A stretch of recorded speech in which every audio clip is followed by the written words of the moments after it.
Hey everyone, how's it going? Today's video is going to be about this Raleigh 20 and how the Raleigh 20 in general is kind of an annoying bike to modify. So if you don't know, these are basically just a little English folding bike. They do come in non-folding ones as well. Here in New Zealand we do have some that were made in New Zealand, but they're not quite as nice. Like they don't have this little brace going from the main tube down to the bottom bracket and stuff. Something kind of annoying about these, but it's pretty common with mini velos in general, is the tyre size. So these are 451mm or 20 by 1 3/8. This is kind of like race BMX bikes and things. They mostly came out with 3-speed rear wheels.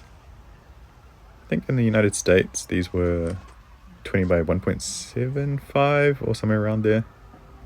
They also featured this amazing upper headset bushing instead of bearings, which always just feel like junk.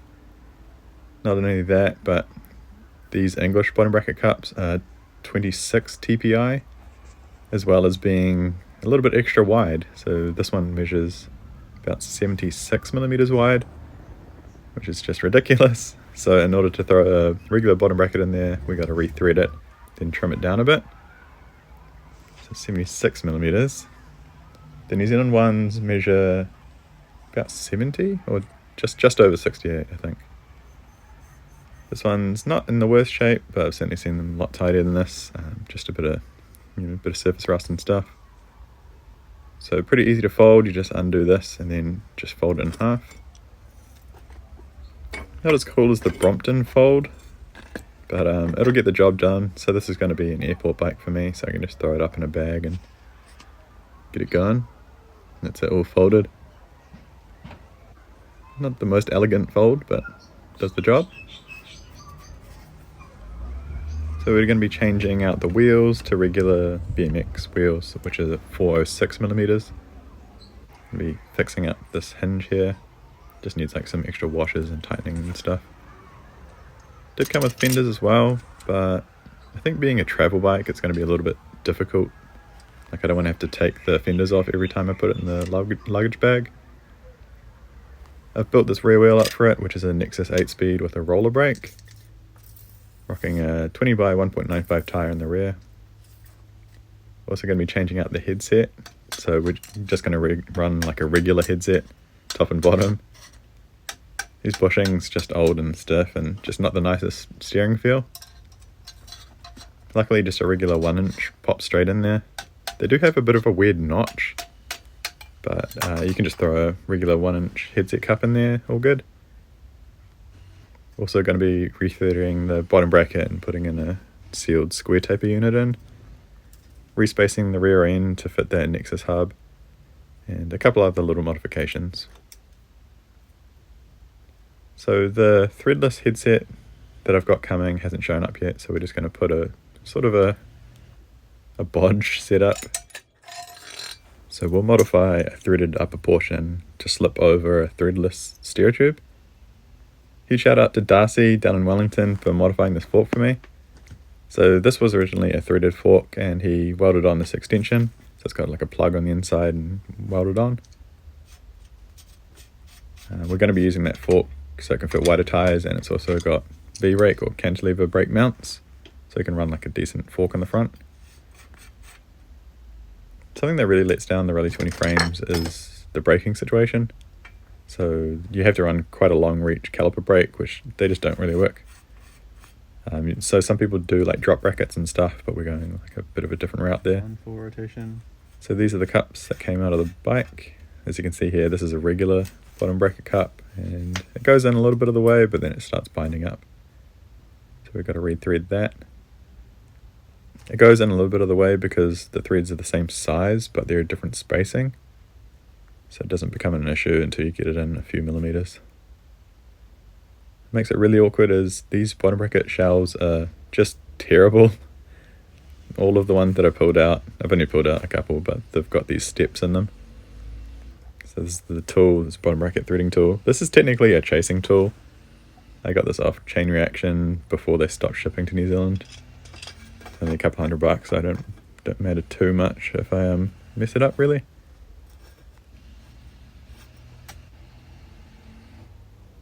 So this will rethread the bottom bracket to a regular BSA threading, so we can throw in any regular bottom bracket. We're just going to be using a square taper unit because I want to throw some old Shimano mountain bike cranks on it. Just want to be kind of careful. We get to a point where it just gets a bit too stiff, so I stop here. Just go back a bit. So I think because of that ridge in the bottom bracket shell, it wouldn't let me thread in too far. I probably could have ground it down a little bit, but I measured the threads and it's more than enough that I need for the bottom bracket I'm going to use, so no real need for it. All the shavings and stuff there in the tool. So we'll clean that out and give it another chase just to make sure it's going to go in nicely. So we thread this before we cut it down. It just makes it easier to start the threads and everything. So if we cut it, like if we trim the bottom bracket shell down before we fix the threads, it makes it harder to start the tool in there. So just going through again and making sure the threads are all good before we trim it down. So I mentioned before that this bottom bracket was 76mm wide, and we're going to take it down to somewhere about 73. So we'll be taking 2mm off the drive side and then just 1mm off the non-drive side. Because most non-drive side cups are like the adjustable ones, you don't really need to take off some on the non-drive side, but just for the hell of it, we're going to take some off. And once we trim it down, we're going to just clean it up with the facing tool.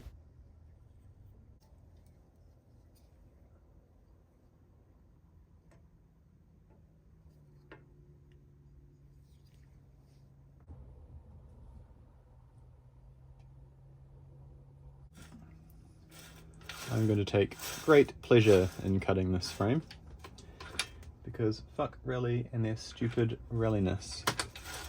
Any kind of weird standards, like, you know how the French, like the Peugeots have their stupid standards, or Raleigh has their stupid thread system.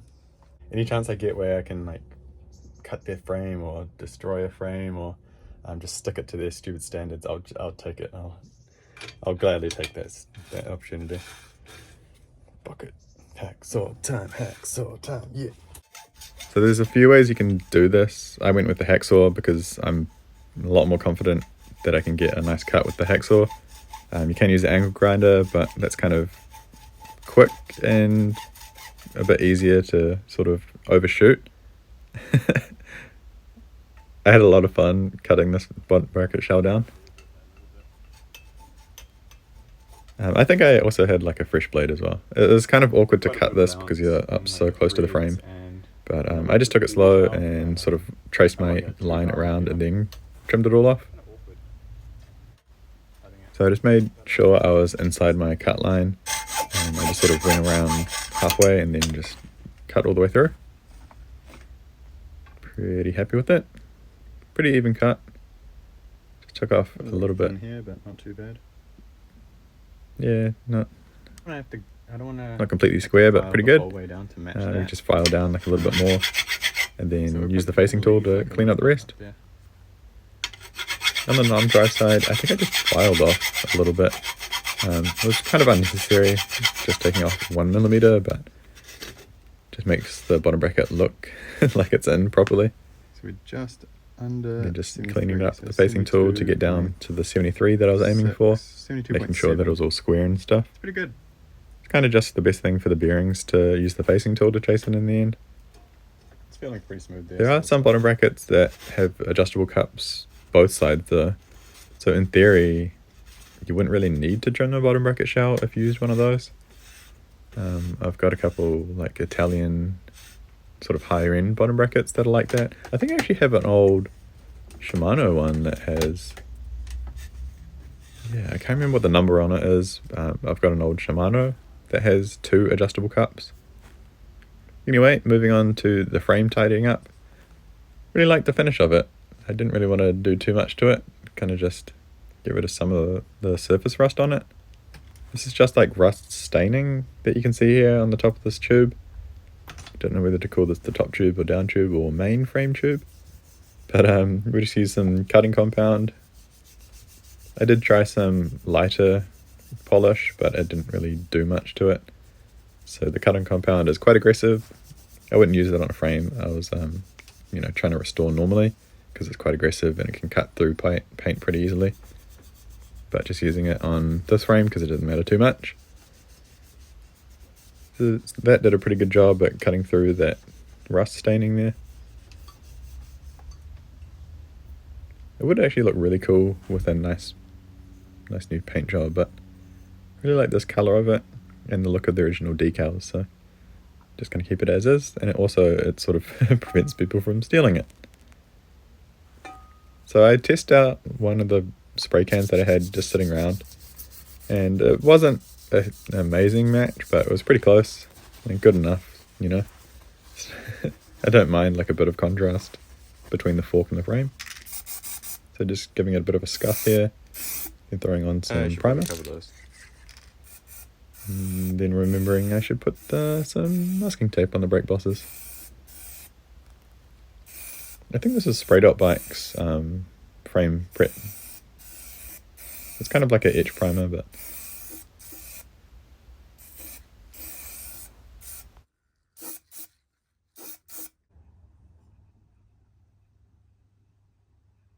so while that dries, we'll just go over the rest of the frame and tidy it up a little bit. Just using some more of that rubbing compound just to tidy up the non-drive side here. I don't really want to go too hardcore, and I don't want it to look too shiny or anything like that. I sort of want it to be like a little gungy, but this sort of keeps the missus happy, so tidying up a little bit sort of pleases everyone, and it does look a bit nicer as well. Sort of bringing back some of that original colour. Looks really cool. Sort of like in between a plum and like a frosty pink. I don't know. It's a really cool colour though.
So this is the bottom bracket we'll be using in the bike. 73mm by 124.5. Feels pretty good. So you can see at the top of the shell we've got like a little nick out of it. I think I had the frame upside down when I was cutting it, and then I don't think I was going that fast at the end of the cut, but I guess it sort of broke off like a little bit too much there. Shouldn't really cause any issues though, but it's kind of, I don't know how that happened. Guess I wasn't really paying attention at the very end, but I don't remember doing anything abnormal. Anyway, throwing in the bottom bracket now. Feels pretty good. I don't want to do the bottom bracket up too tight, because re-threading the bottom bracket shell, the threads will never be as standard, because you're sort of like forcing the threads and that sort of stuff, so I wouldn't go too hardcore with the bottom bracket. This crank is a Dior MT60 that somebody's modified to run just a single chainring. So pretty much the perfect crankset that I had for this. It does have some oxidization though, so I think I'll go over with a little bit of autosol and tidy it up a little. Don't want it to be immaculately mirror finish, but not as hazy and oxidized as this would be nice.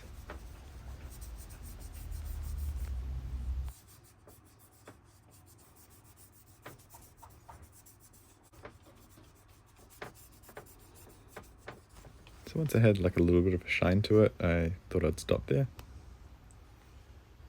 Looks pretty nice.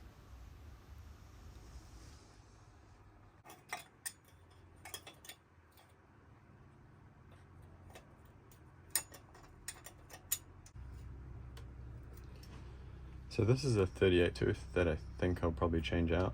I don't need to go super fast, but you know, nice to have some kind of top end.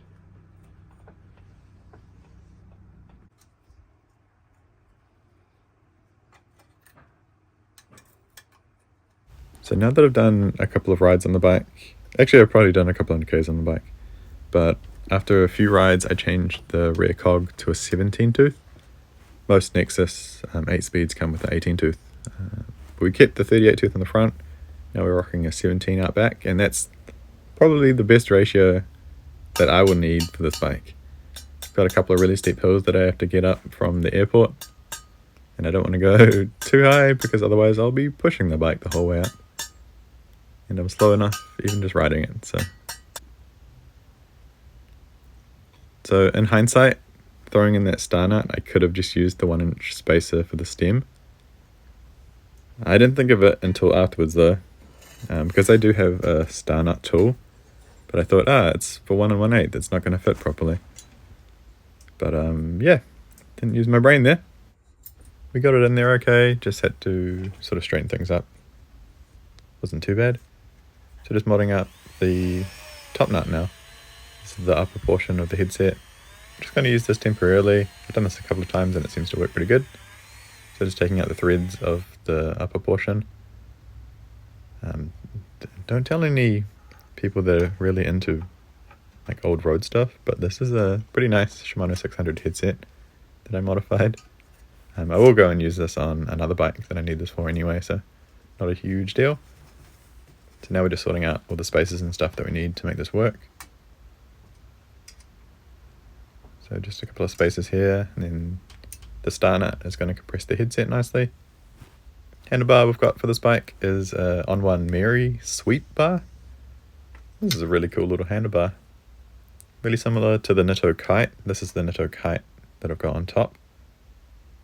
Big fan of these bars. It's got a little bit less sweep, so it shouldn't really impede on reach as much as the Nitto sweep would. Nitto Kite, sorry. Getting confused. So the On1 Mary is 31.8 clamp, so it goes up to this fellow orange Signy stem perfectly. Shifter is this Shimano Alpine for the 8-speed hub in the back. The downside about running a V-brake out front and then the roller brake in the rear is we need mismatched shifters, brake levers. So I do have in mind some die comp ones which do both V and like cantilever or road brakes. So I'm going to be changing these out at some point. Grips we're using for the bike, these old Rustine's Constructeur grips. The old French, really cool grips. They're sort of a latex or rubber feel to them. If you know the old pacifiers from the 80s and stuff, it's the same material. Really nice feel to them. They have sort of bubbles or air deposits underneath the grip, so it has like a little bit of cushion, but really comfortable grip. I forgot how comfy they are, but I've ridden the bike on some like 30k rides and haven't had any issues with comfort. Brake up front, we're going to be rocking this XT parallel push brake. This is silly. This is overkill for this bike. I really don't need like a decent front brake because we've got the roller brake, which actually works great by itself. But we've got this lonely XT brake, so we're going to rock this on the front. Quite like these parallel push brakes when they're working fine, but they do get a bit of play in them over time, so it pays to check before you buy them. Front wheel, we're just going to be using off the bike that I sourced the fork from. This is just a 20-inch cheap wheel, but we're just going to throw some grease in. It will build up something a little bit nicer at some point, but this is going to get us rolling for now. Also using the rear rim off that bike as well. It's just a cheap little 20-inch bike. We do have another Holy Roller for the front as well though. But because the fork has a little bit more tyre clearance, we're going for the slightly wider one. It's only 2.2 wide, but still, should look pretty chunky on the front of the Raleigh 20.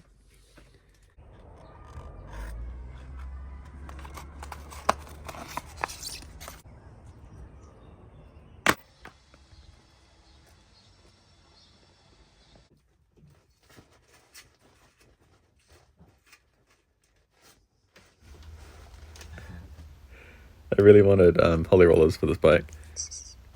Oh, that looks so cool. I definitely could have gone for a chunkier tyre up front, but I didn't want it to be too mismatched. I don't know. So we do have to slot the dropouts. They don't quite fit the rear axle. So because this axle does have square sides to it, we can fit it in, but then the gear cable would be sort of up here somewhere. So in order to run the gear cable along the chainstay, as well as spreading the dropouts, we are going to have to trim the dropouts a little bit. So we've got to spread these to 130, 135. I think from factory they sort of range in there like 110 to 115 sort of area.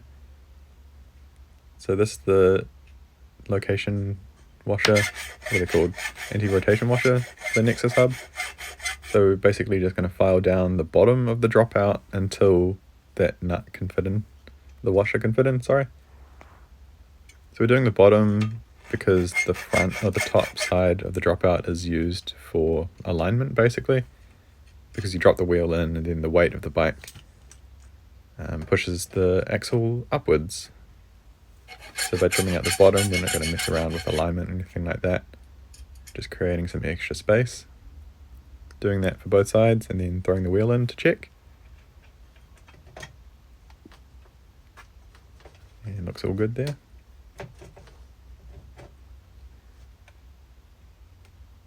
Beautiful. So you can get different angles of these washers to sort of change things around, but beautiful. So if you've got some different angled dropouts and stuff, you can get them. They still make them from Shimano, so don't fret too much about it. So it looks like it would have been fine, but yeah, I sort of didn't really know. I could have just measured it if these axle nuts were going to bottom out on the axle. We just trim those out. Greasing up the roller brake.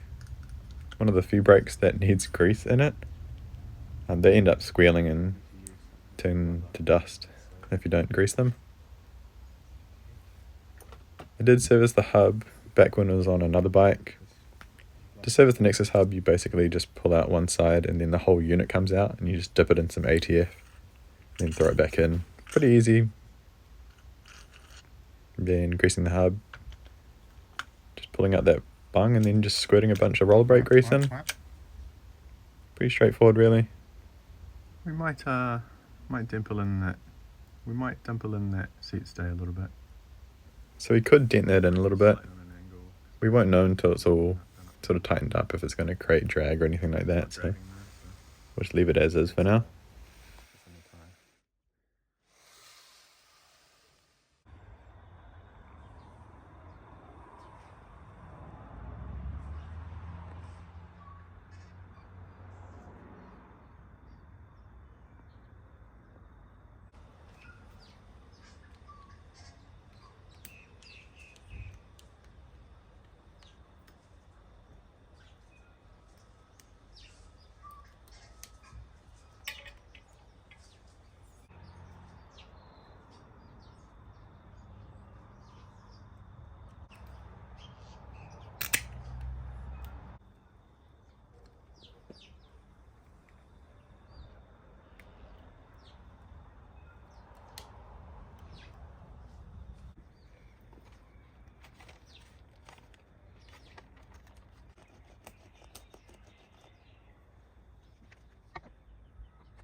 setting up the cables.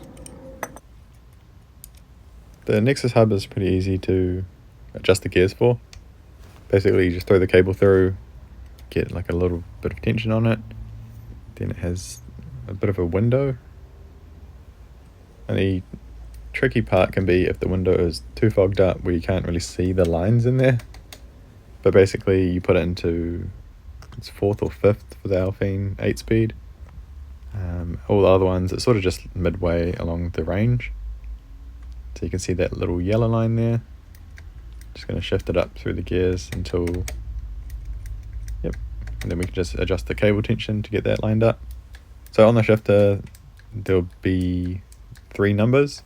On this one it's 1, 8, and then there's a middle gear, and that's the gear that you have to line up the windows for. Then just tidying things up a little bit. Really cool. We'll check the gears again. All good to go. I had this chain. This is a Izumi. It's an NJS chain. I can't remember what the NJS is. Not super toughness. Is it super toughness? I can't remember. But I had this Izumi chain, which is a really cool Japanese bike chain. But it was too short for everything else that I had. So this shorter rear end and smaller gearing was like perfect for it. So I got this really insane chain. Really insane chain on here. So bring the bike inside. It was getting a bit late at night. It's getting a little cold here now. We're just coming into winter. Setting up the roller brake. Pretty simple as well. Just throw the cable in. This is just a little pinch bolt here. Just goes through that. You do have to clamp that brake arm to the chainstay, but I wanted to get everything like all in position first. Then adjust it to the feel and make sure that you check for drag as well. So just lift up the rear end and make sure it's not dragging too much. The Nexus gears and roller brake, they do have like a little bit of a drag, so certainly not like the most efficient way to go about things, but this roller brake is really good for like the smaller wheels. In this situation, because like we don't really want to run a caliper brake. We could have some cantilever brake posts like welded on, or just brake mount welded on, but this is the best brake I reckon for like a at home person. So you can just throw roller brakes on pretty much anything pretty easily, and they're so low maintenance. Like you have to grease them every now and then, but it's basically just some metal shoes inside that brake part, and they just last a really long time. I had this cool Pletcher rack off one of my other folding bikes, and it just lines up perfectly to the factory holes on the Raleigh 20, which is just so damn convenient. It's a nice alloy rack, so pretty lightweight, and it's so just adorable. It just looks so cool. I think if I do respray the frame, I could polish up that rack quite nicely. Seat we're using is a charged spoon. I'm going to throw it on here, but also I picked up a 28.6 Thompson seat post for it. Brand new. Just amazing. Beautiful. So this is a really long seat post as well, so it's going to give us a bit of extra strength in the seat post. It is their 410mm one. So I probably need about that much seat post out, which is plenty in the frame. If it does create some cracks or something, we can just get it welded back up and then reinforce the seat post if we have to. The seat tube, sorry. Beautiful. I didn't pay that much for it, but yeah. Brand new, nice, beautiful Thompson seat post for the scungy old Raleigh 20. Making sure you've got a bit of grease in the seat post and in the seat tube. So I want about 10 centimeters in the frame. Probably more if we could, but 10 centimeters is going to be enough. The seat tube is pretty thick, so shouldn't be too bad. We're not going to be doing any crazy jumps or anything on it. Just some wheelies, and even I think curb drops I'll probably be standing up anyway, so shouldn't be too much of a worry. Just throwing the saddle on now, and then the next day I took it to work. It was about a 20k ride and it worked great. I have a couple of steep hills on it, but the 8-speed hub was just heaps of gearing for me. I did a bit of a test run in the bag as well. So this is it all folded up, just took the handlebars off, got it all folded down. Just took the front wheel, no, didn't even have to take the front wheel off, but I do now when I'm like packing it and stuff. Plenty of space there, and I can fit like some things around it and stuff as well, and still get under the 23 kilos for Air New Zealand domestic flights. Pretty cool.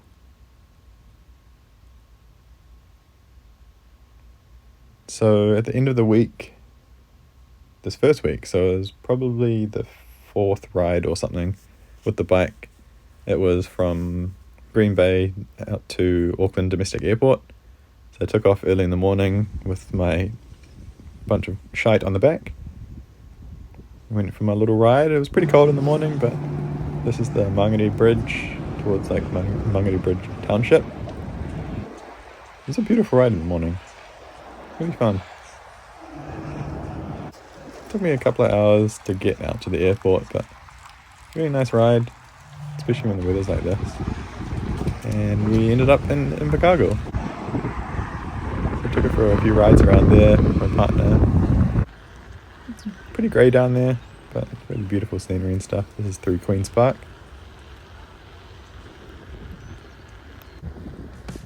Just such a beautiful bike. I'll talk a bit more about the setup and stuff in the end of the video, but here's some little shots of it.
So we got some pretty good wheelies on the bike, as you saw. The bike has changed a little bit in the past couple of weeks since finishing it. So the new threadless headset showed up. This is just a sealed item that I got from AliExpress. Cheap, and it works really well. Sort of looks like a Chris King. And this stem is one of the ones that they made for Charlie Cunningham's fundraiser. Got it from Robbie. Really cool piece. We've also changed the rear gearing, but we need to take out a little bit of slack from the chain, so we're going to have to shorten it a little bit. So we've changed down to a 17 tooth. This is the rear tyre fitment. This is the 1.95 in the rear. So these British frames, they can take a wider tyre than the New Zealand made ones. New Zealand made ones, you're really limited to a 1.75, my mate reckons. And we've also changed to folding pedals. These are a really nice pedal by MKS in Japan. These are available on Blue Lug at the moment.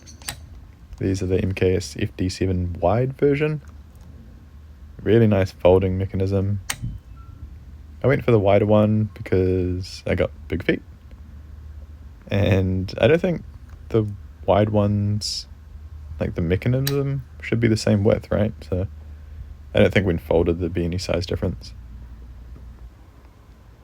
This is how the bike looks folded. It looks so dorky. Doesn't have any cool Brompton, I don't know what they call the Brompton sort of fold, the Brompton squat. the Brompton pose that they'll make. But yeah, just take the handlebar off and throw it in the bag. Thanks for checking the video out, and I'll see you again soon. Got some really cool bikes coming up. I hope you like them. Next one's going to be an old mountain bike, and then we've got a newer single speed bike, and then a bunch of other old stuff. So yeah, I'll see you again soon. Thanks. Bye.